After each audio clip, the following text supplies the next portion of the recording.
아멘. 1923년이죠.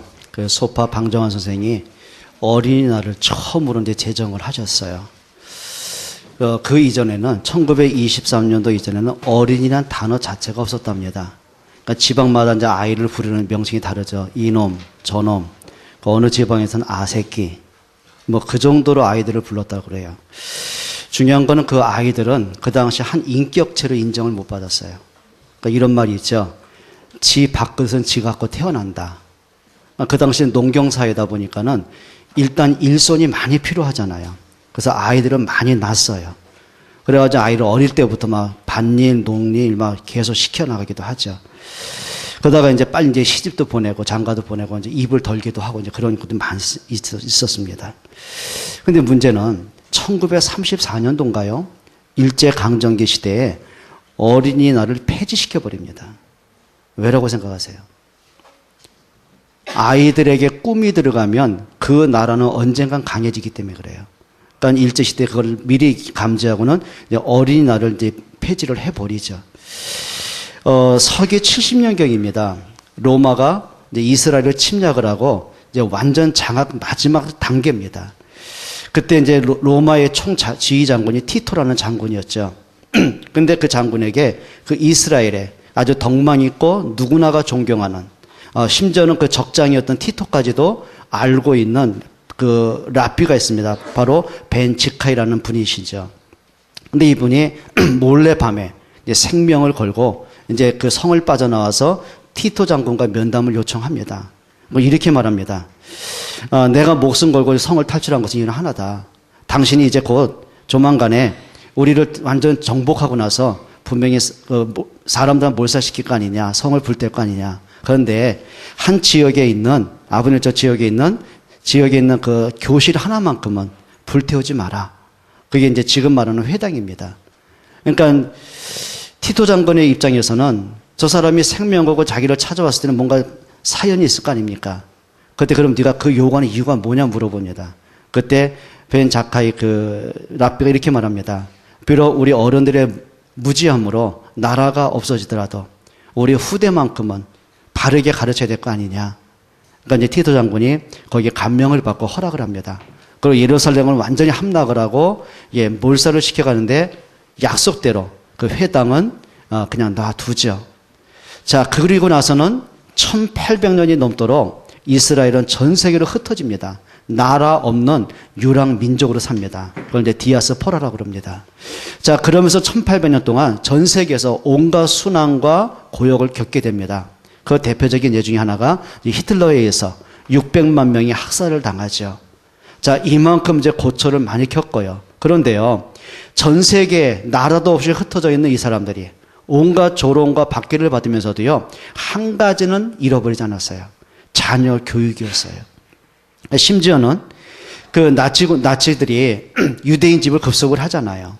그러면 사람들이 자기가 죽을 걸 알면서도 그 죽음의 마지막 절박한 순간에 부모들이 하고 있는 모습을 목격한 게 있어요.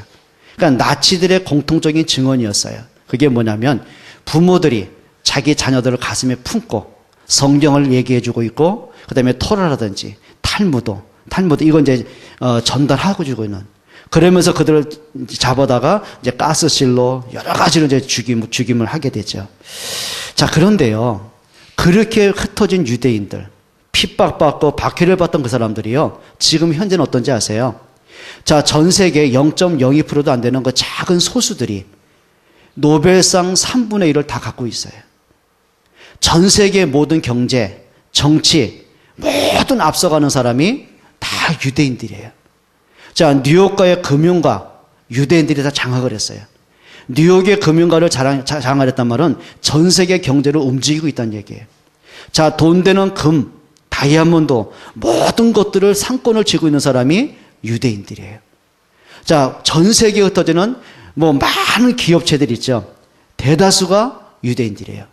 영화업계든 아니면 스포츠계든 아니면 어떤 사업계든 모든 분야에, 교육이든 모든 분야에 유대인들의 손이 안 단 데가 없습니다. 그게 뭔지 아십니까? 자녀 교육에 생을 걸었다는 거예요. 파나마에 이제 사역 때문에 간 적이 있었어요. 거기는 이제 인디언 나라 아닙니까? 근데 백인들이 중남미를 장악을 하죠. 중미를 다 장악을 합니다. 그리고 나서는 수많은 인디언들을 죽입니다. 그리고 살아있는 유대인들을, 인디언들을 한 부족을, 그러니까 그 나름대로 자유 지역을 정해놓고 그 밖을 못 벗어나게 만들어요. 근데 백인들이 얼마만큼 전략을 썼냐면은 그 중에 초, 중, 고 다니는 그 아이들을 도시로 다 불러내요. 그리고 교육을 시켜요. 그리고 그 당시에 최첨단의 문화를 다 접하게 만들어요. 그리고 고등학교 졸업과 동시에 인디언 그 지역으로 다시 들여보내요. 자, 가보니 뭐 할 게 없잖아. 일자리가 있습니까? 그럼 차라리 얘들이 지식이 없으면 괜찮은데, 문명을 접하지 않았으면 괜찮은데, 고등학교까지 모든 문명을 접하고 지식은 들어가 있는 데다가 인디언 부족 속에 들어가 보니까 할 게 없는 거예요. 뭘 하겠냐고요. 기껏 하는 것이 이제 고기 잡고 사냥해서 먹고 사는 것밖에 없는 거예요. 그러니까 애들이 미치는 거죠. 그래서 인디언 사회에 뭐가 만연되냐면 마약 문화가 뿌리 있게 번져간 거예요. 그러면 지금은 완전히 폐허가 된. 그게 무슨 얘기냐면 백인들이요, 인디언 몰살 정책을 쓴 거죠. 그게. 왜 그런지 아십니까?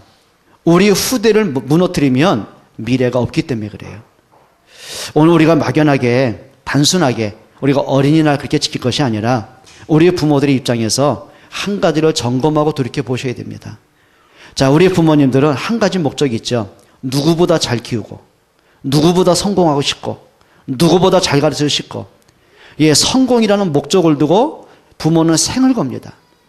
그리고 아이들이 그것 때문에 나는 생을 거는데 아이들이 공부만 잘해주면 모든 게 다 만사오케이라. 이 아이의 영적 상태가 어떤지, 이 아이의 현재 정신적인 상태, 마음의 상태, 이 아이의 비전의 상태, 주변 친구와의 관계, 이런 삶을 몰라요. 그냥 뭘로 기준되냐면 점수로 기준되는 거예요. 이제는 우리가 부모들 입장에서 아이들 전체적인 단순한 인격 자체를 얘기하는 게 아니에요. 전인적인 거예요. 영적인 상태부터 아이들의 지금 현재 영적인 상태, 마음과 생각, 삶의 모습. 여러분 진짜 기도로 도울 수 있는 여러분 되시기를 바랍니다. 그래야 10년, 20년, 30년 후에 웃을 수 있어요. 그게 응답이거든요. 단순하게 우리 아이들 성공해서 웃었다 그 말이 아니잖아요. 웃을 수밖에 없는 준비를 오늘부터 좀 하셔야 됩니다. 자, 몇 가지 한번 생각을 해보겠습니다. 우리 어른들도 마찬가지지만 특별히 랩노트들이요, 세상에 나가면 거의 뭐에 흔들리는지 아세요? 뭐에 흔들릴 것 같아요? 이겁니다. 첫째는 분위기입니다. 여러분 세상 나가면 분위기가요, 애가 바르게 믿음으로 클 수 있는 분위기 아닙니다. 어제 그 청년 예배 드리고 가면서 은총이가 웃지 못할 얘기를 했어요. 예수님보다는 석가모니가 더 자비롭대요. 왜 물어봤더니 성탄절은 거의가 토요일 아니면 주일날 껴있대요. 그런데 석가탄신일은 금요일, 월요일, 주중에 있대요. 참고로 이번 석탄일도 금요일입니다.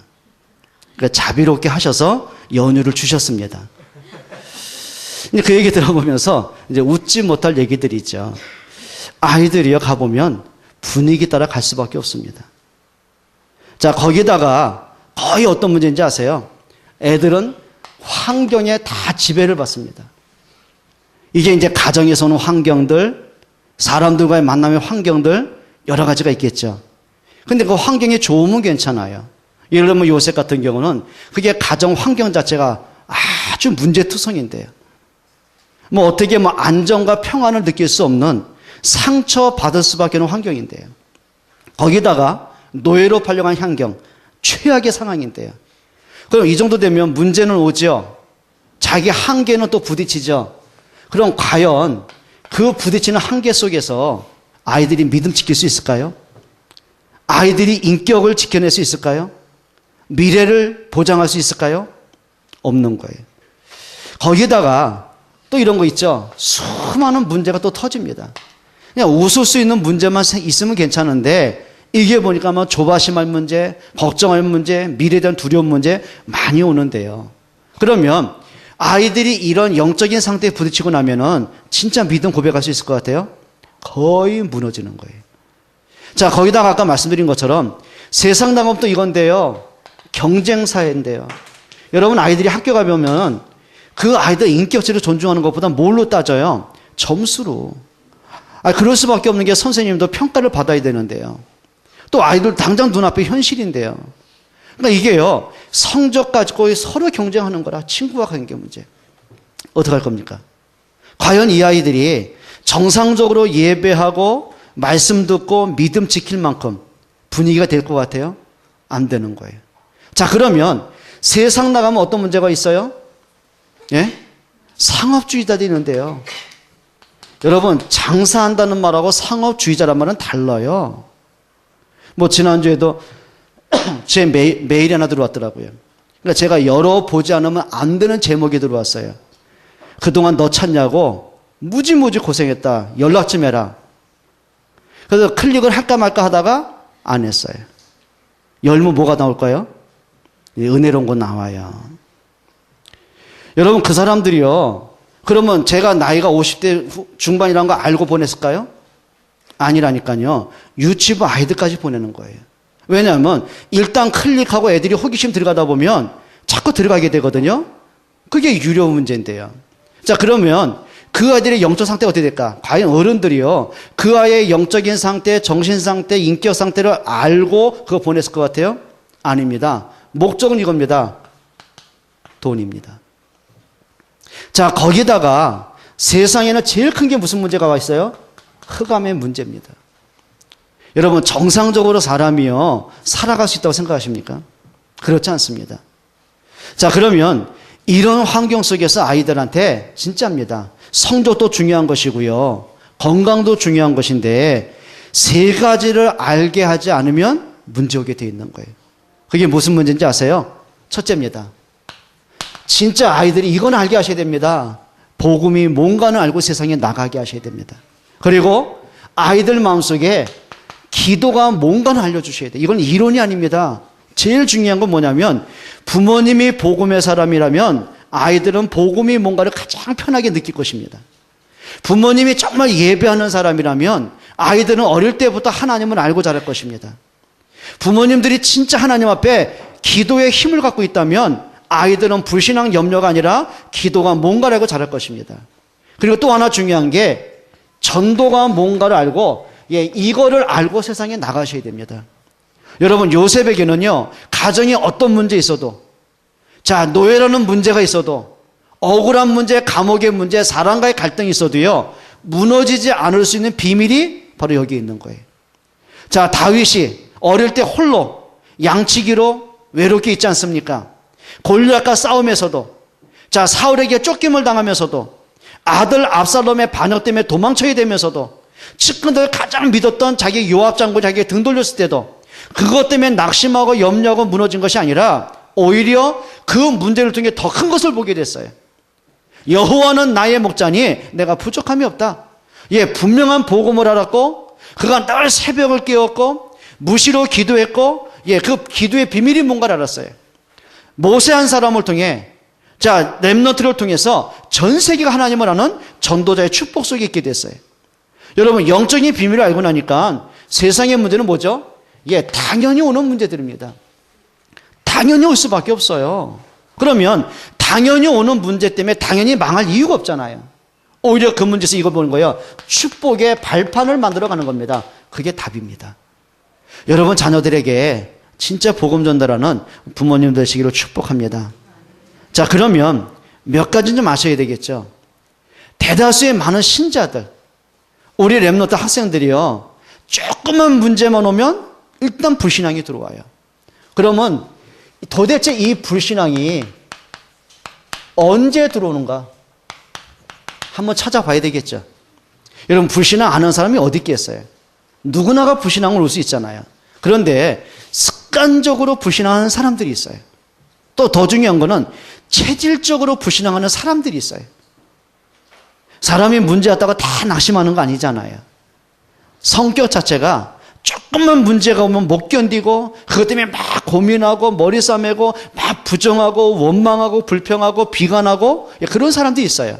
그런데 웬만한 문제가 오면 딱 단단하게 도전하는 사람도 있습니다. 그게 뭐냐면 근본적인 자세들이거든요. 그럼 몇 가지 한번 생각해 볼 게 뭐냐면 언제 우리에게 불신앙이 들어옵니까? 여러분 경우는 언제입니까? 불신앙은 누구나 할 수 있는데 주로 그 불신앙이 언제 들어오냔 말이에요. 주로 이럴 겁니다. 내가 했던 생각대로 안 될 때. 아이들 상담하다 보면 참 웃지 못할 일들이 많아요. 너 하나님이 언제 없다고 생각하냐? 하나님에 대해서 의심이 언제 드냐? 그럼 주로 언제라고 생각하지 아세요? 아이들은 큰 거 아닙니다.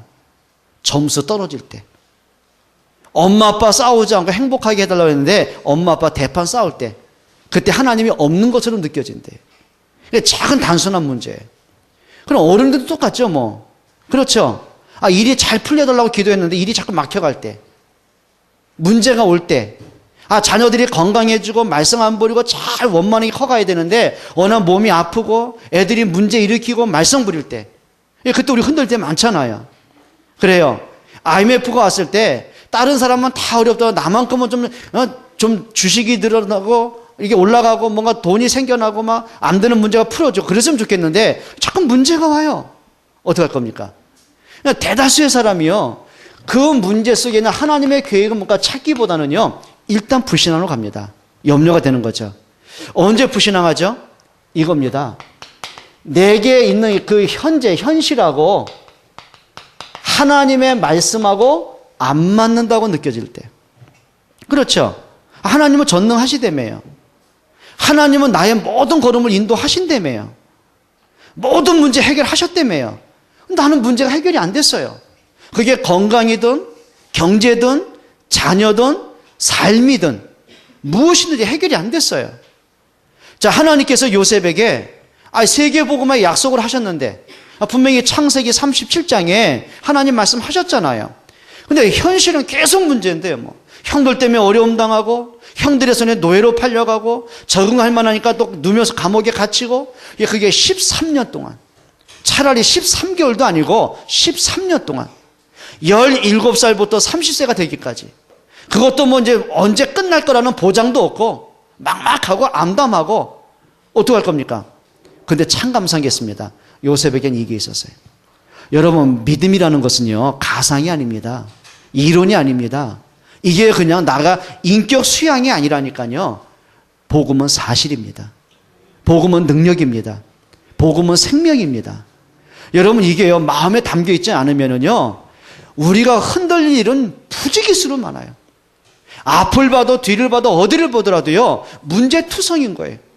여러분 내 주변에 알고 있는 수많은 사람들이 다 내 편이고 나를 위하고 내가 잘 되길 바랍니까? 아니라니까요.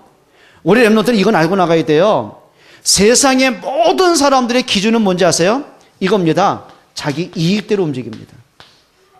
자기한테 이익이 안 되면은요 등 돌리게 돼 있다니까요. 신자는 안 그런지 아십니까? 거의 자기 이익 따라갑니다. 자, 그러면 저 사람이 왜 저래? 보고 시험 들고 낙심하고 막 지치고 그러실래요? 아니요. 당연한 겁니다, 그게. 그러면 여러분들이 뭐가 있어야 되면요. 세상을 이기는 영적인 뭐가 있어야 돼요? 힘이 있어야 돼요. 다윗이 이 고백을 한 겁니다.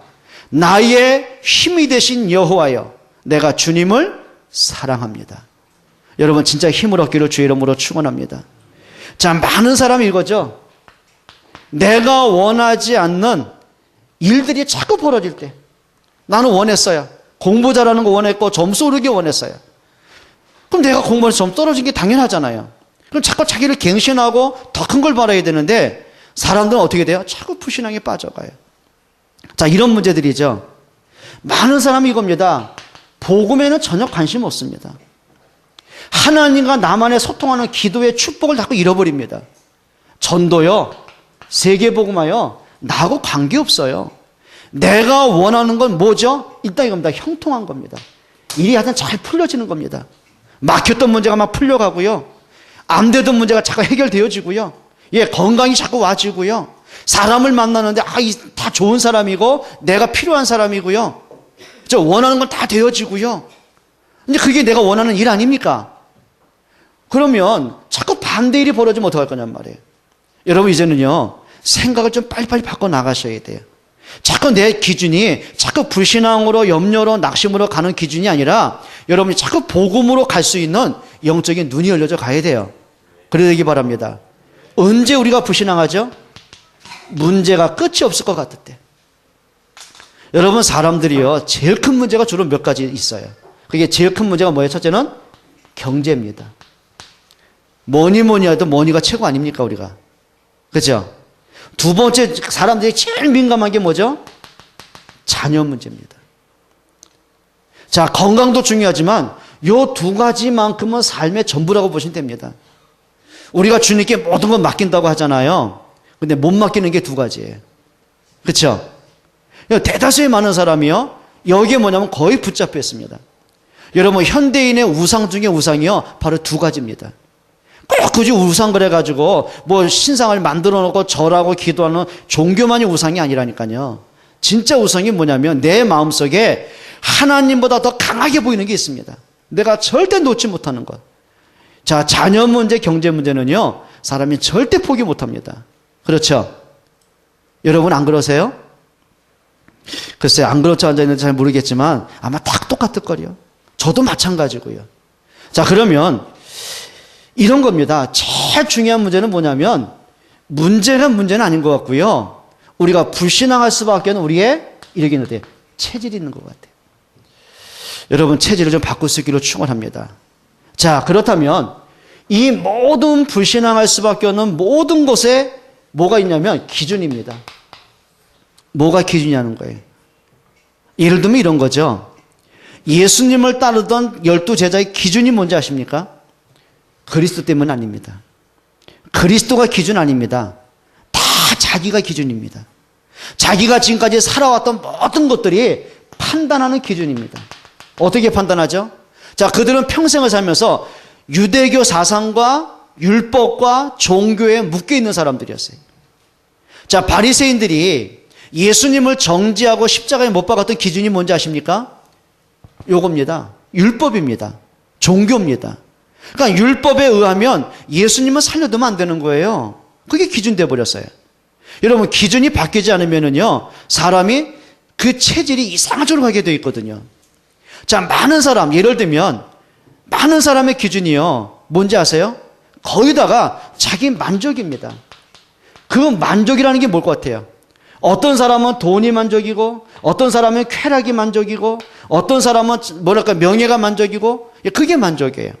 그럼 요 사람들의 바라는 응답의 기준은 뭐죠? 내가 원하는 일이 되어지는 게 응답의 기준이에요. 여러분 이제는 우리가 기준 빨리 바꾸셔야 돼요. 따라합시다.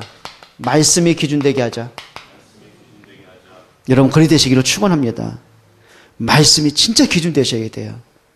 자, 중요한 거는 이 땅에 영원한 거 하나 있습니다. 자, 시대도 흘러갑니다. 그렇죠? 모든 패러다임은 다 바뀌게 되어 있습니다. 그런데 영원한 게 하나 있다니까요. 뭐요? 푸른 마르고 꽃은 시드나 여호와의 말씀은 영영이 있을 것이라고 해요. 여호와의 말씀 뭐 하라고요? 영원한 말씀이에요. 여러분 오늘부터 좀 말씀이 기준 되기를 축원합니다. 사람을 보는 기준이요, 좀 말씀을 한번 보세요. 자, 대다수의 많은 사람은 자기가 기준이거든요. 나한테 잘해주는 사람, 날 즐겁게 하는 사람, 그러면 좋은 사람이에요. 예를 들어 볼게요. 게임 중독에 걸린 사람은 누가 좋은 친구예요? 하루 종일 자기하고 게임하는 친구가 좋은 친구예요. 그게 진짜 좋은 거예요? 서로 죽는 거죠. 도박하는 사람은 누가 좋은 사람이에요? 친한 친구예요? 예? 도박판에 같이 가서 같이 놀아준 사람이 제일 좋은 사람이에요. 그건 패가망신하는 길인데요. 아, 그래요, 안 그래요? 제가 틀린 말 했어요? 아, 좀 인정 좀 해봐. 좀 더워 죽겠는데. 여러분 추워서 불 켠지 모르지만 그 열기가 다 올라와가지고요, 지금 땀 삘삘 흘리고 있거든요. 근데 아멘까지 안 해봐요. 기절하지. 아멘 좀 하세요. 그게 기준이에요. 그러면 진짜 좋은 친구는 뭔지 아십니까? 나를 건져내는 사람이에요. 사람들이요, 기준을 바꿔내지 않으면은요, 같이 망할 수밖에 없다니까요. 여러분 정말 말씀이 여러분들에게 기준 되시기를 축원합니다. 자, 요셉이 아무리 복음이 있어도요, 믿음의 사람이라 할지라도 요셉도 사람인데요, 불신앙 안 하겠습니까? 자, 오늘 성경에 보면 요셉의 자기도 알지 못한 불신앙에 순간 빠지게 됩니다. 지금 요셉이요, 17살 때 형들의 손에 의해서 노예로 팔려왔습니다. 그리고 지금 28살이 된 거예요. 자, 그리고 나서는요, 지금 감옥에 있는데 지금 자기가 감옥에서 두 사람을 섬기고 있었어요. 그게 한 사람은 바로 왕이죠. 그 왕을 측근에서 모셨던 술 맡은 관원장과 떡 굽는 관원장이에요. 여러분, 역사 속의 왕들 보면은요, 두 종류는 가장 예민하게 신경 씁니다. 한번 맞춰보실래요? 왕들이. 첫째는요, 자기 호위병들입니다. 자기 지키고 있다가 칼뼈 찔르면 어떡하라고요. 그렇죠? 가장 신이 많은 사람 옆에 둡니다. 두 번째 누굴까요? 음식 만드는 사람이에요. 왜요? 독살시키려는 사람이 음식에 못해요? 독을 타잖아요. 그러니까 심지어는 음식을 만들어 먼저 먹어보는 사람이 있잖아요. 시식하는 사람. 그래서 그 먹어본 사람이 살아있으면 지가 이제 왕이 먹죠. 자, 그러면 음식을 만드는 사람만큼 왕의 최측근입니다. 가장 신뢰하는 총만 받는 사람들입니다. 그런데 문제는 이 술 맡은 관원장과 떡 굽는 관원장이 왕에게 노여움을 사게 된 거예요. 이제 감옥에 오게 된 겁니다. 두 사람이 어느 날 꿈을 꾸게 됐어요. 그래서 두 사람이 막 고민하게 되죠. 그때 요셉이 그들을 말하면서 당신들의 꿈꾸는 내게 말해달라고. 그때 술 맡은 관원장이 얘기를 합니다. 내가 포도송이 3개가 있는데 그걸 내가 즙을 짜서 왕한테 드렸다. 그때 요셉이 하는 말입니다. 3일 후에 왕께서 당신을 복제시킬 것입니다. 그러니까 떡 맡은 관원장이 너무 희한하거든요. 나도 꿈을 꿨다. 내 머리에 광주리가 있는데 떡 3덩어리가 있었는데 까마귀에서 그걸 다 물고 갔다. 그러니까 요셉이 하는 말입니다. 왕의 노여움이 폭발하셔서 당신이 3일 후에 목에 매달려 죽게 될 것입니다. 3일 후에 진짜 그렇게 된 거예요. 그때 요셉이요, 술 맡던 관원장에게 처음으로 인본주의 한번 씁니다. 답답하겠죠. 그러니까 오늘 40장이 그 내용입니다. 당신 나를 오래 봐서 알지 않겠냐. 나는 히브리 사람이다. 내가 노예로 올 사람이 아닌데 형들에서 여기 강제로 와서 이렇게 노예가 됐고 보디발 집에서 노예를 일하는데 내가 여자를 내가 겁탈할 사람은 보이냐. 나는 억울하게 지금 와 있으니까 당신이 왕을 섬길 때에 왕에게 말을 잘해 주셔가지고 나로 여기서 감옥에서 나가게 해달라. 예, 요셉의 처음으로 청탁 한번 해봅니다. 그럴 수 있잖아요. 기회가 있으니까. 근데 진짜 3일 후에 떡 맡은 관원장은 목에 매어 죽음을 당하고 술 맡은 관원장은 복직을 하게 된 거예요. 자, 그럼 여러분 같으면 가장 죽음에 대한 두려움이 왔을 때 요셉을 통해 생명의 빛을 봤잖아요. 희망을 가졌잖아요. 그럼 잊겠어요? 못 잊겠어요? 생명의 은인인데 잊을 수 있겠어요? 김장로님, 잊어요? 못 잊어요? 못 잊죠? 근데 성경은 이렇게 말해요. 한번 읽어보세요. 23절입니다. 술 맡은 관원장이 요셉을 기억하지 못하고 그를 잊었더라. 여러분 같으면 잊겠어요? 30년 간 게 아니라 이제 불과 3일밖에 안 지났어요. 그런데 술 맡은 관원장이 기억력이 없는 사람이냐? 건망증 치매 환자냐? 아니잖아요. 그 정도 훌륭하고 능력 있고 똑똑한 사람인데, 그런데 그 관원장의 기억에서 요셉 이름조차 기억이 안 난 거예요. 누구의 방법을 생각하세요? 여러분, 요셉이요, 이때부터 술 맡은 관원장이 복직을 하고 나서부터 누구의 소식만 기다리고 있을까요? 정말 이때 요셉이 언약 잡았을 것 같아요? 기도가 될 것 같아요? 이제 감옥 문만 쳐다보는 겁니다. 문소리만 하면 쳐다보겠죠. 누가 올 줄 알고. 술 맡은 관원장 들어올 줄 알고.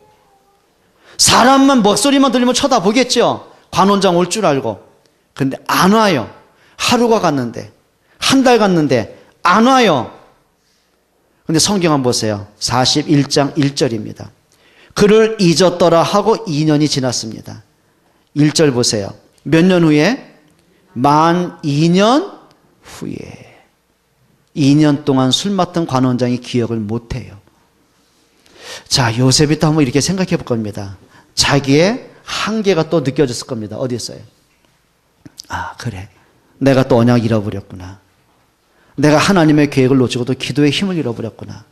내가 순간 사람을 바라봤구나. 여러분, 우리 그럴 때 많잖아요. 문제 딱 생기면은, 이 문제 누구하고 상의하지? 이 문제 누가 좀 도와줄 수 있지? 우리 먼저 하나님께로 가요? 사람한테 가요? 뭐 그럴 수 있어요. 근데 우리가 때로는요, 하나님 인정을 안 하더라고요. 하나님의 역사하실 틈을 우리가 안 주더라고요.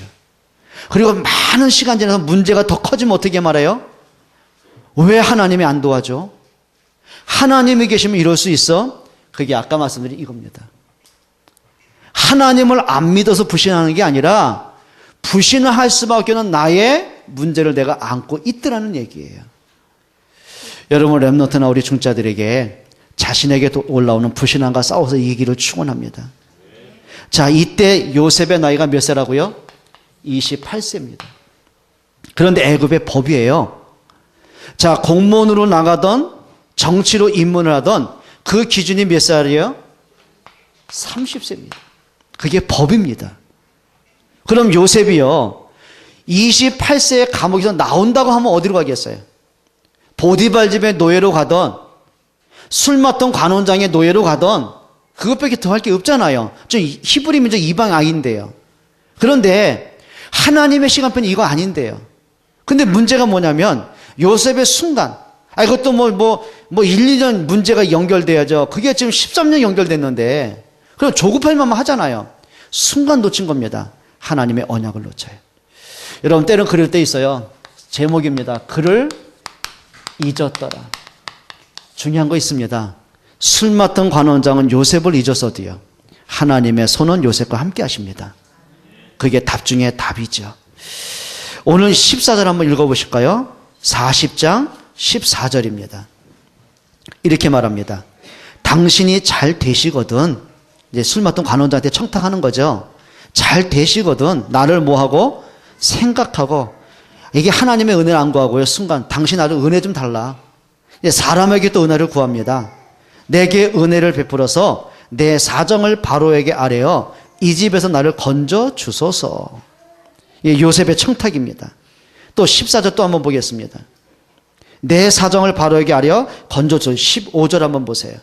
나는 히브리 땅에서 끌려온 자여 여기서도 옥에 갇힐 일은 행하지 아니하였나이다. 이제 변명합니다. 이제 자기를 관원장을 설득하고 막 부탁하고 이제 애걸복걸 매달립니다. 또 한번 보세요. 22절입니다. 떡 굽는 관원장은 매달리니 요셉이 그들에게 해석한 같이 되었으니. 자, 이제 말씀대로 된 거죠. 그러니까 요셉이 이제 기대를 한 거예요. 당신은 틀림없이 복직한다. 나를 기억해라. 그런데 23절입니다. 술 맡은 관원장이 요셉을 잊었더라.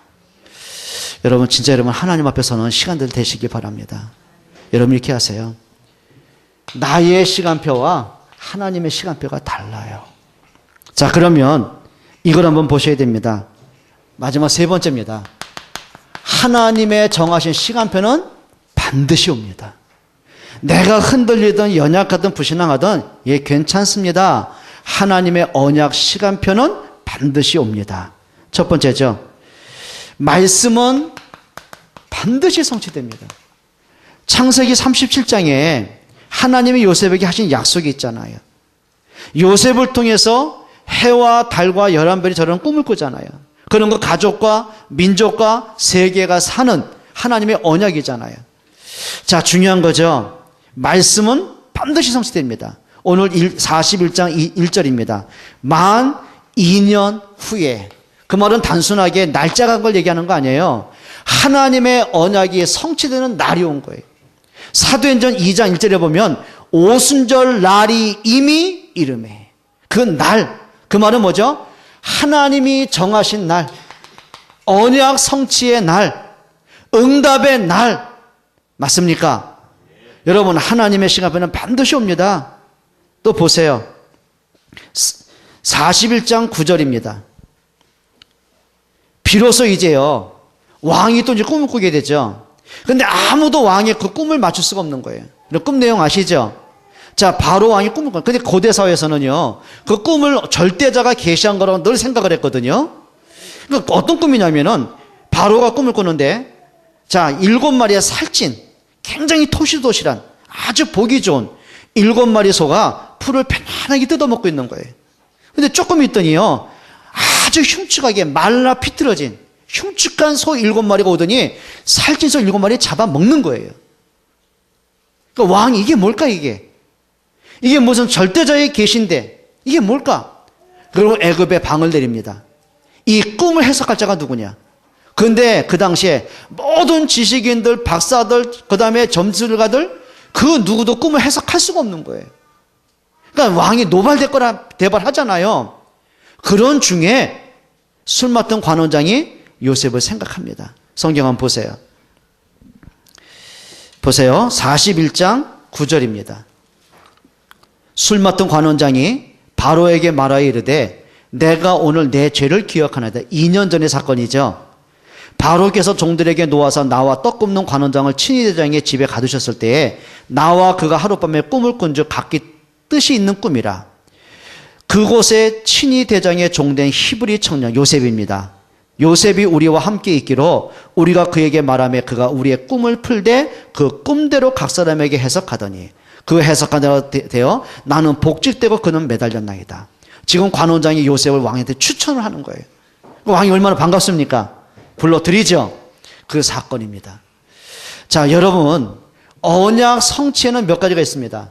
때로는 사건을 통해서 하나님의 말씀은 성취됩니다. 내가 본 아까 말씀드린 그 문제라고 느낄 때 힘들어하는 문제가 언약 성취의 시간표가 되기도 합니다. 때로는 요셉이 총리가 되는 성공을 통해서도 하나님의 언약은 성취가 됩니다. 그럼 이렇게 보시면 됩니다. 문제 왔다고 흔들릴 필요 없습니다. 그렇죠? 응답이 왔다고 내가 흥분할 필요 없다니까요. 문제 속에는 하나님의 길을 빨리 찾아내보세요. 하나님의 시간표를 보세요. 내가 이 문제 앞에서 하나님 앞에 갱신할 시간표인지, 회개할 시간표인지, 아니면 더 말씀과 기도 속으로 들어갈 시간표인지, 이게 어떤 게 하나님의 시간표일까? 한번 찾아보세요. 그리 되길 축원합니다. 우리 학생들이 자꾸 점수가 떨어져요. 그럼 무슨 시간표일까요? 왜 기도했는데 올백이 안 나와서 그러고 있으면 안 돼요. 아, 내가 공부에 관심이 없고 너무 엉뚱한 일에 시간 뺏기고 살았구나. 내 삶을 어떻게 조절할까? 그게 갱신의 시간표라니까요. 그리 되길 축원합니다. 여러분, 이제는요, 여러분들이 진짜 좀 응답을 찾아내셔야 됩니다. 그리고 나서는 창세기 45장 1절로 8절을 보면 하나님의 주시는 응답의 시간표가 와져요. 그게 시간표가 되는 것이죠. 자, 41장 37절 한번 보세요. 41장 37절입니다. 바로와 그의 모든 신하가 이 일을 좋게 여긴지라. 이게 무슨 얘기냐? 잠깐 설명드려 볼게요. 다 아실 텐데요. 지금 이제 바로가 그 꿈을 얘기하니까 요셉이 그 꿈을 해석을 하는 겁니다. 뭐라고 하냐면, 그 살찐 7마리의 소는요, 7년 동안 대풍년이 들 것입니다. 그리고 흉측한 암소 7마리는 그게 7년 때 흉년이 들 것입니다.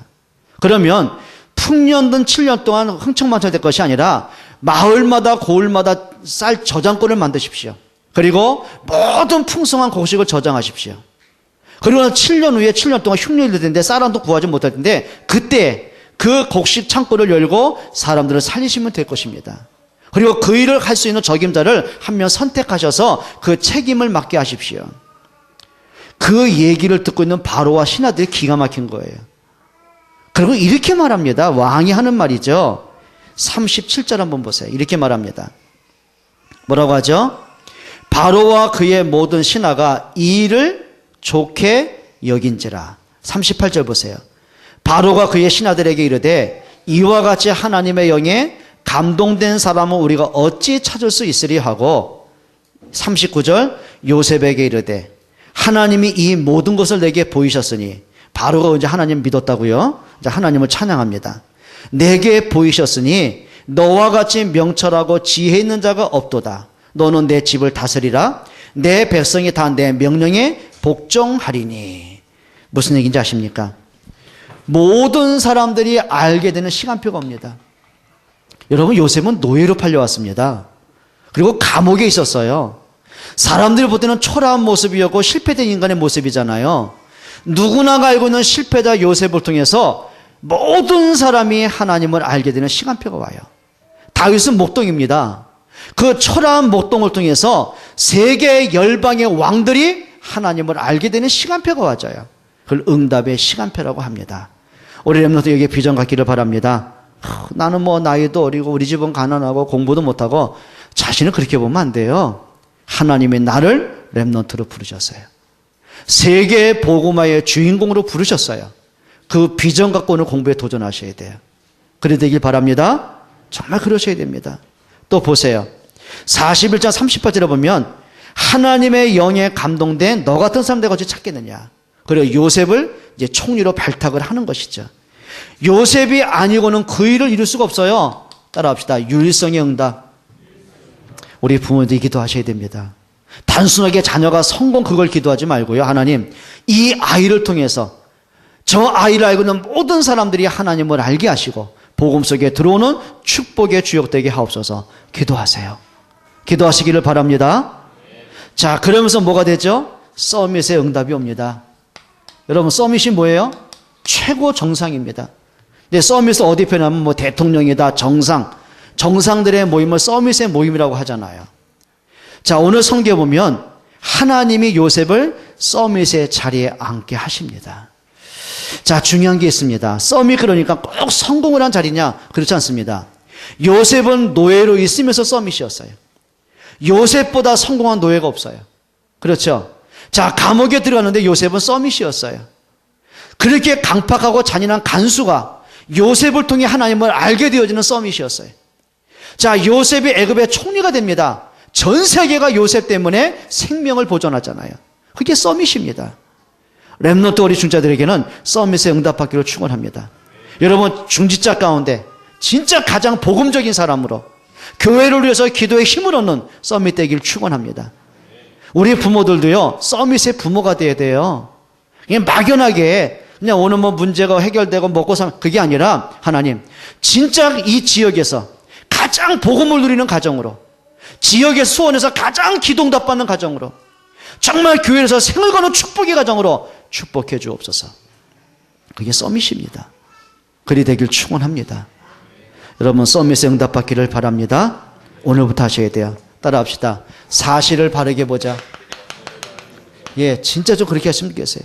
요셉이요, 보이는 문제 때문이 아닙니다. 그 속에 있는 영적 사실을 봤어요. 자기를 파는 형들을 본 게 아닙니다.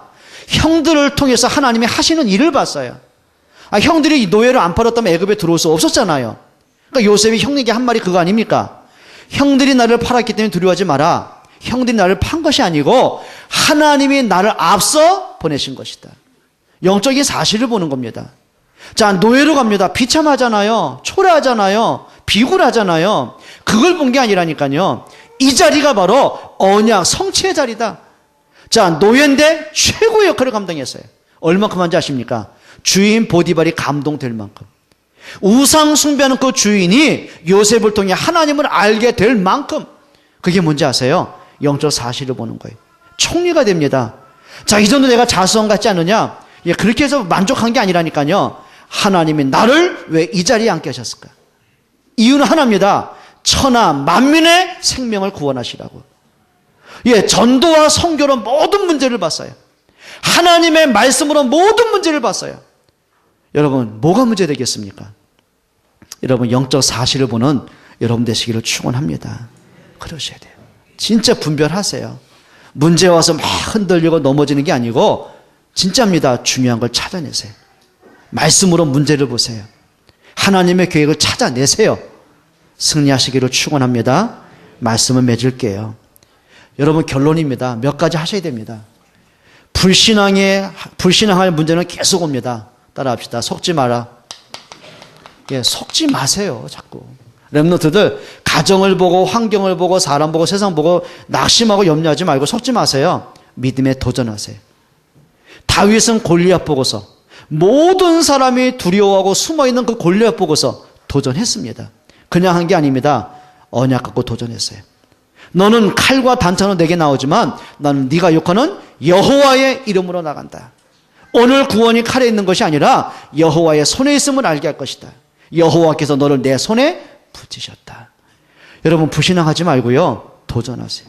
하다못해 공부하다가 수학 문제 영어 안 풀려요? 포기하지 말고요. 그걸 답을 찾을 때까지 도전하세요. 그게 근성이 돼야 돼요. 혹시 여러분들이 그냥 늘어지게 누워있고 싶고 일어나세요. 잘만큼 잤으면. 막 텔레비 보다 게임하다가 그것도 영적 싸움이라니까요. 내가 지금 1시간 정도 봤으면 꺼야 되겠다. 내가 지금 할 일이 이거 아닌데 이게 자기 위치로 돌아가는 거예요. 그게 도전입니다. 그러니까 도전 그러니까 무슨 세계를 향해 그게 아니고 내 자신과 도전하세요. 그 작은 도전의 습관들이 뭐가 돼요? 성공의 틀이 되어지는 거예요. 아멘입니까? 하세요. 여러분 앞으로 시험거리는 많이 있습니다.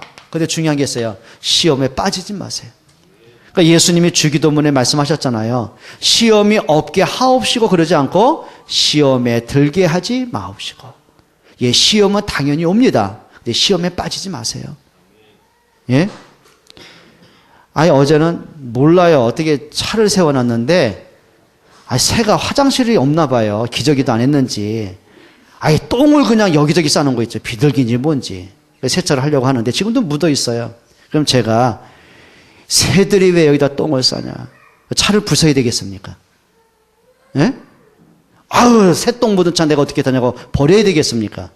세차하면 간단한 거죠. 새가 똥을 쌀 수 있어도 그 똥 때문에 내가 무너질 필요는 없잖아요. 표현이 좀 이상합니까?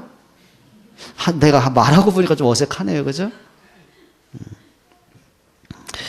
여러분 문제는 올 수 있습니다.